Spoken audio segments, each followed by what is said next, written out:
नमस्कार दोस्तों, आनंद study online channel में आप लोग का स्वागत है। और आज का टॉपिक हमारा काफ़ी महत्वपूर्ण तथा इंटरेस्टिंग रहने वाला है। ये टॉपिक इंटरेस्टिंग इसलिए है क्योंकि बहुत सारे हम लोगों में से युवा ये जानना चाहते हैं कि आखिर राष्ट्रपति इतना बड़ा पद है तो उसकी क्या क्या शक्ति है। तो आज का हमारा टॉपिक होगा राष्ट्रपति की क्षमादान शक्ति। देखिए, कहा जाए तो राष्ट्रपति को बहुत सारी शक्तियां प्राप्त है, लेकिन एक अलग से जो शक्ति है क्षमादान की शक्ति, ये काफ़ी पॉपुलर और इंटरेस्टिंग शक्ति है जो कि हम सभी को जानना चाहिए कि क्या है इसमें। तो आइए हम लोग देखते हैं कि राष्ट्रपति की क्षमादान शक्ति में कौन कौन से ऐसे पॉइंट है जो हम लोग को जानना चाहिए और एग्जाम में भी इससे क्वेश्चन पूछे जाते हैं। तो जैसा कि आप लोग को हम पहले ही बताए हैं, इससे पहले ही मैंने राष्ट्रपति पर एक वीडियो बना चुका है और इससे पहले संसद, राज्यसभा, लोकसभा पर सभी पर वीडियो बन गया है। तो आप लोगों ने अभी नहीं देखा है तो उसको जरूर देखिएगा ताकि ये भी टॉपिक आप लोग को और ज़्यादा अच्छे से समझ में आएगा।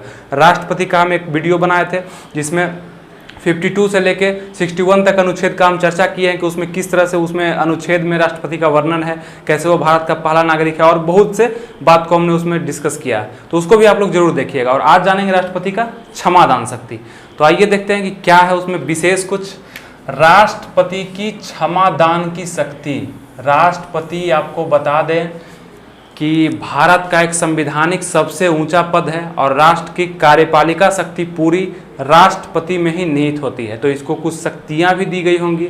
बहुत सारी ऐसी शक्तियां हैं कि राष्ट्रपति को मिली है, क्योंकि ये जो पद है ये एक रिस्पेक्टेड पद है। बहुत ये रिस्पेक्टेड पद है, इसलिए इनको ऑटोमेटिक बहुत सारी शक्तियां प्राप्त हैं क्योंकि राष्ट्र का पहला नागरिक है ये। तो आइए देखते हैं। सबसे पहले हम लोग चर्चा करते हैं कि इस राष्ट्रपति की क्षमादान शक्ति का वर्णन संविधान के किस अनुच्छेद में किया गया, क्योंकि कोई भी संवैधानिक पद अगर भारत में है तो उसका चर्चा हमारे संविधान, मतलब कि वो जो डायरी है संविधान का, उसमें लिखा हुआ। तो ये क्षमादान शक्ति 72 अनुच्छेद, मतलब कि अनुच्छेद 72 में, वो डायरी में अनुच्छेद 72 अगर आप पढ़ते हैं तो उसमें राष्ट्रपति की क्षमादान शक्ति का वर्णन है और उसी में हम लोग समझते हैं कि क्या क्या शक्तियां राष्ट्रपति को प्राप्त है। और देखिए, इस टॉपिक को हम लोग बहुत ही आसान भाषा में समझेंगे और किसी भी चीज़ को हम लोग आसान भाषा में ही समझते हैं, इसको भी समझेंगे ताकि कहीं भी आप लोग को समझने में दिक्कत ना आए और काफ़ी आसानी से आपको इसको समझ सकें। तो कोई दिक्कत नहीं आने वाला है। चलिए देखते हैं। और ये इंटरेस्टिंग भी आपको पहले बताया कि संविधान के अनुच्छेद 72 में, याद रखिएगा ये क्वेश्चन, देखिए पुलिस लेवल से लेके पीसीएस लेवल तक सब जगह से यहाँ से क्वेश्चन बनते हैं, तो इसलिए इसको ध्यान रखिएगा, चाहे वो कोई भी एग्जाम हो क्वेश्चन बनते हैं।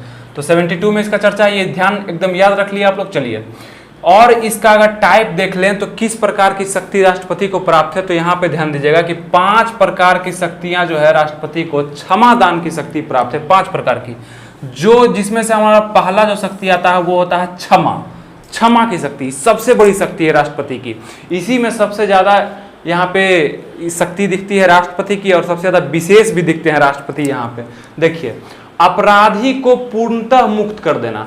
आप या कोई भी अपराधी हो, पूर्णतः उसकी पूरी अपराध को मुक्त कर देने की शक्ति राष्ट्रपति में निहित होती है। वो चाहे मर्डर किया हो, चाहे किसी भी तरह का गैर कानूनी काम किया हो, उसका पूरा खत्म कर देना कि जाइए आप फ्री हो चुके हैं। तो यहाँ पे आप देखेंगे कि उसका दंड या बंदीकरण, मतलब कि या तो दंड उसको दिया गया कि आपको दंड दिया गया 20 साल के लिए आपको जेल होगा, चाहे मृत्यु दंड होगा, ठीक, या बोला गया कि आप जेल में बंद रहेंगे 20 साल के लिए। तो दोनों तरह का दंड एकदम माफ, कुछ नहीं, तुम आज से नॉर्मल आदमी हो गया, तुम कोई अपराध नहीं किया। इस तरह की शक्ति राष्ट्रपति को प्राप्त है, जिसमें आप समझिए कि एकदम आदमी जो है फ्री होकर रोड पर घूम सकता है। अभी अपराध किया हुआ था, मर्डर किया हुआ था, कि सब उसमें मुकदमा चल रहा था, और राष्ट्रपति का ये क्षमादान शक्ति क्या करता है कि उसको रोड पर घूमने का इजाजत देता है। जाओ तुम अब नॉर्मल आदमी हो गया, कोई दिक्कत नहीं। सोचिए वो कितना खुश होकर घूमता होगा और वो फिर से अपराध कर देगा, इतना अगर छूट उसको मिल जाएगा तो इस तरह का शक्ति जो है राष्ट्रपति को प्राप्त है। लेकिन इतना वो इज्जत वाला पोस्ट है, इतना वो रिस्पेक्टेड पद है कि इतनी आसानी से राष्ट्रपति किसी को भी ऐसी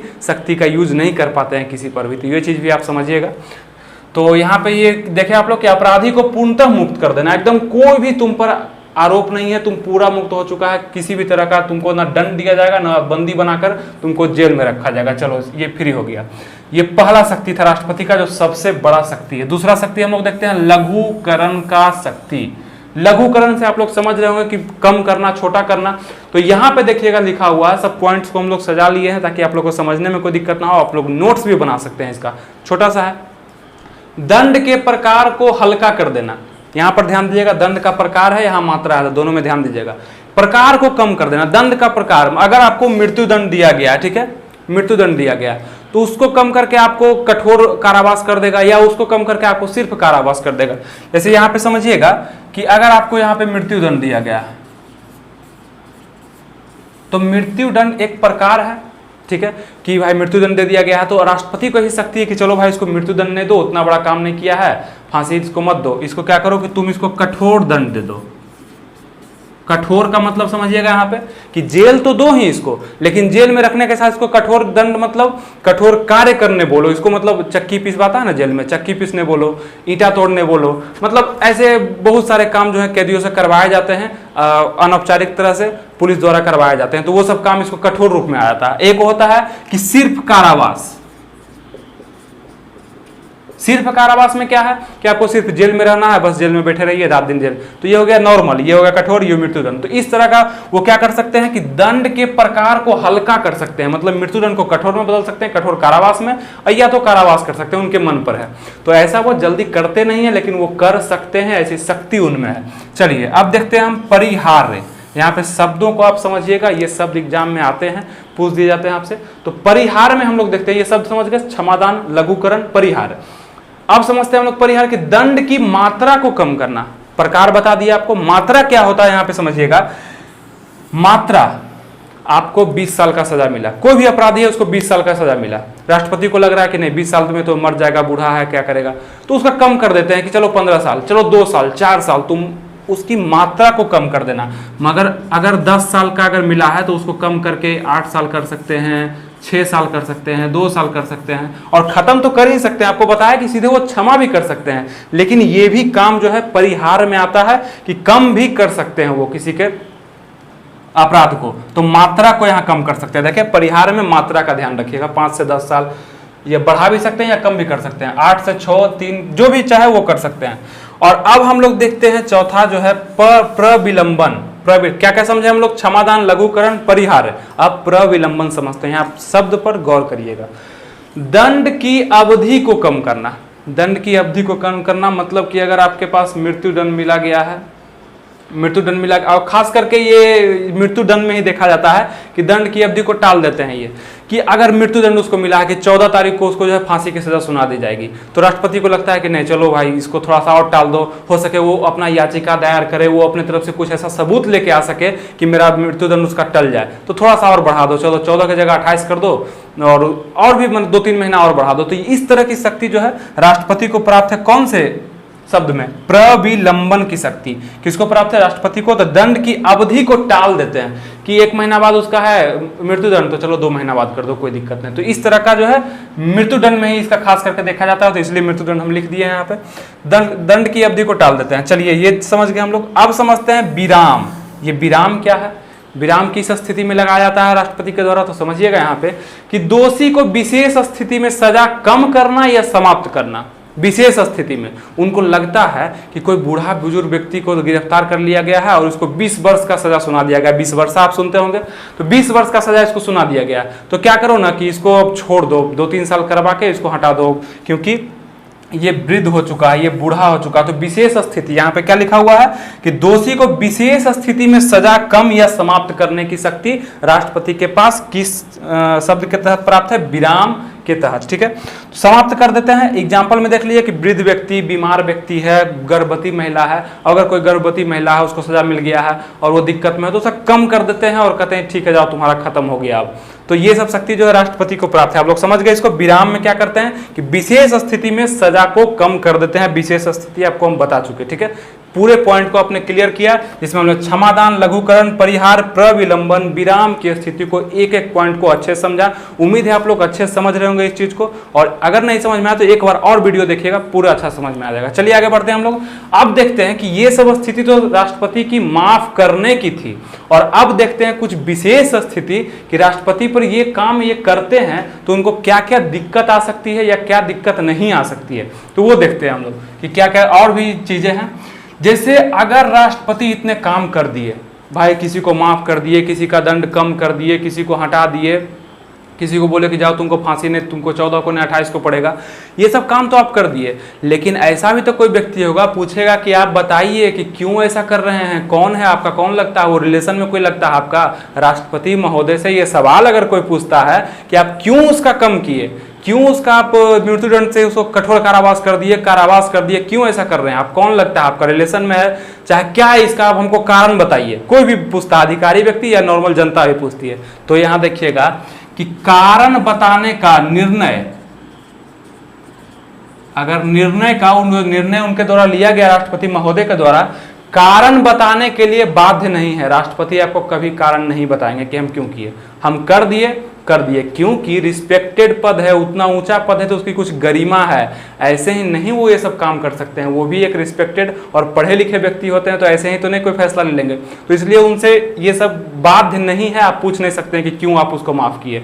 वो इतना, जैसे आप देखिए कि जैसे कसाब जैसा व्यक्ति था जो ताज होटल पर हमला किया था, फिर ये एक ठो और था जो संसद भवन में हमला किया था, तो उस टाइप के व्यक्ति जो अपराध किए वो 9 वर्ष से उसका फैसला जो अटका हुआ था। लेकिन अगर वो उसका मृत्युदंड माफ कर देते हैं, अफजल गुरु था, अफजल गुरु नाम याद आया, अफजल गुरु का मुकदमा 9 वर्ष से अटका हुआ था, तो उसको अगर वो माफ कर देते हैं, संसद पे हमला किया था, सोच लीजिए संसद को खत्म करना चाह रहा था, अगर कहते नहीं तुम्हारा मृत्युदंड नहीं, तुम जाओ अब नॉर्मल आदमी हो गया, तो सवाल उठाएगी ना जनता कि क्यों आप ऐसा क्यों कर रहे हैं। तो यहाँ पे देखिएगा बाध्य नहीं है बताने के। लेकिन और भी हम देखते हैं क्या है कि निर्णय का न्यायिक पुनरावलोकन नहीं किया जा सकता है। अगर राष्ट्रपति द्वारा कोई निर्णय ले लिया गया तो बाद में जाकर के आप उस पर निर्णय का पुनरावलोकन फिर से उसका जांच आप नहीं कर सकते हैं।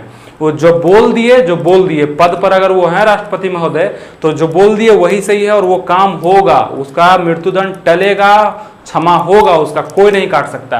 तो पूर्वालोकन भी नहीं किया जा सकता है उसका। लेकिन एक स्थिति है, यहाँ पे देखिएगा, यहाँ पे लेकिन हो जाता है कि कुछ स्थिति में पूर्वालोकन किया जाएगा। कौन स्थिति में? मनमानी आप कर रहे हैं, आप द्वेषपूर्ण व्यवहार कर रहे हैं, जैसे आपका कोई लगता होगा मनमानी कर रहे हैं कि भाई वो मेरा कोई था, हम उसको माफ कर दिया, अफजल गुरु कोई लगता था उसको माफ कर दिया राष्ट्रपति, और तो ये जनता तो बवाल हो जाएगा पूरा देश में कि ऐसा आप क्यों किए, वो पूरा देश के लिए खराब था, आपके लिए कैसे वो अच्छा हो गया। तो सवाल देश से उठाना शुरू कर देगा। तो ऐसा कार्य तो करेंगे नहीं। अगर वो कर देते हैं तो पूर्वालोकन किया जाएगा इस स्थिति में। अगर वो मनमानी कर रहे हैं, अपना मन का चला रहे हैं, पद का फायदा उठा रहे हैं, कोई गैर कानूनी काम कर रहे हैं, तो ये भी ध्यान दीजिए कि पूर्वालोकन तो किया जाएगा। लेकिन आपको बताए थे हम कि अनुच्छेद 61 में उनका व्यवस्था भी किया गया है। किनका? राष्ट्रपति का। क्या चीज का? महाभियोग का। महाभियोग का जो व्यवस्था है राष्ट्रपति के लिए अनुच्छेद 61 में किया गया है, जिसमें अगर वो गैर कानूनी काम करते हैं तो महाभियोग लगाकर मंत्री परिषद के द्वारा उनको हटाया भी जा सकता है। तो ये चीज भी राष्ट्रपति को ध्यान में रखते हुए ये सब काम करते हैं। ऐसे ही वो गैर कानूनी काम पर कदम नहीं उठा सकते हैं। ठीक है, आपके पास सब शक्ति प्राप्त है, लेकिन अगर आप ये कर रहे हैं तो मंत्रियों द्वारा बिल पारित करके 2/3 बहुमत से महाभियोग लगा करके आपको हटाया भी जा सकता है। तो इस चीज़ का भी ख्याल राष्ट्रपति रखते हैं और आपको बताए कि इतनी आसानी से ये सब चीज़ नहीं लेते हैं। वो उसका याचिका सुनते हैं, सब बात को ध्यान में रखते हुए वो कुछ कदम उठाते हैं। और ज़्यादा मामलों में देखा गया है कि ये काम राष्ट्रपति ज़्यादातर करते हैं भारत में। ये काम लघुकरण का, दंड के प्रकार को हल्का करते हैं, या दंड की ये जो था मात्रा को कम करते हैं, 5 से 8 बरस, 3 बरस, 4 बरस कर देते हैं।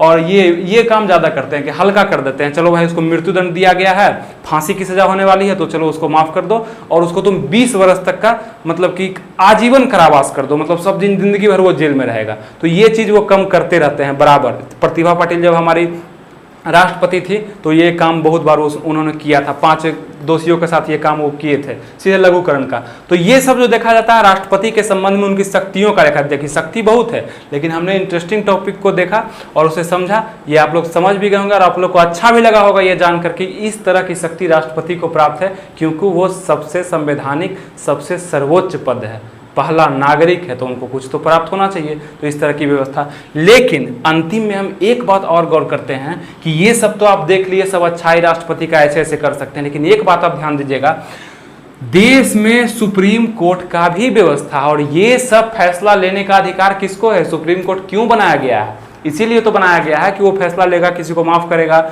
या किसी को कम करेगा, किसी को उसका सही गलत का फैसला वो करता है। लेकिन यहाँ पे देखा जा रहा है कि राष्ट्रपति खुद ये कर रहे हैं, संविधान में ऐसा वर्णन है। अगर राष्ट्रपति ऐसा करते रहते हैं और करते हैं तो यहाँ पर सुप्रीम कोर्ट का जो मान होता है, जो सम्मान होता है, वो कम नजर आने लगता है कि नहीं। वो सुप्रीम कोर्ट है, वहाँ के मुख्य न्यायाधीश जो होंगे उनको थोड़ा सा लगेगा कि ये सब अधिकार मेरे पास है लेकिन यूज राष्ट्रपति कर रहे हैं, तो वह संवैधानिक दिया गया है, उनका मान कम होता नजर आता है यहाँ पर इस स्थिति में।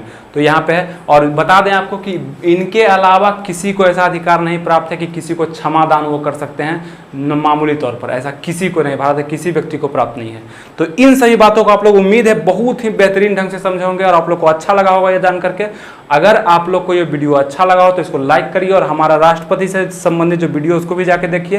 पॉलिटी पर हमने कई वीडियो बना रखे हैं, उसको देखिए। और इसको अच्छा लगा हो तो इसको जल्दी से लाइक करिए और सब्सक्राइब करिए हमारे चैनल को, ताकि अगला जो भी हम वीडियो लाएं आप लोग के पास जल्दी से पहुंच सके। तो फिर मिलते हैं आपसे अगले वीडियो में, तब तक के लिए थैंक यू, जय हिंद।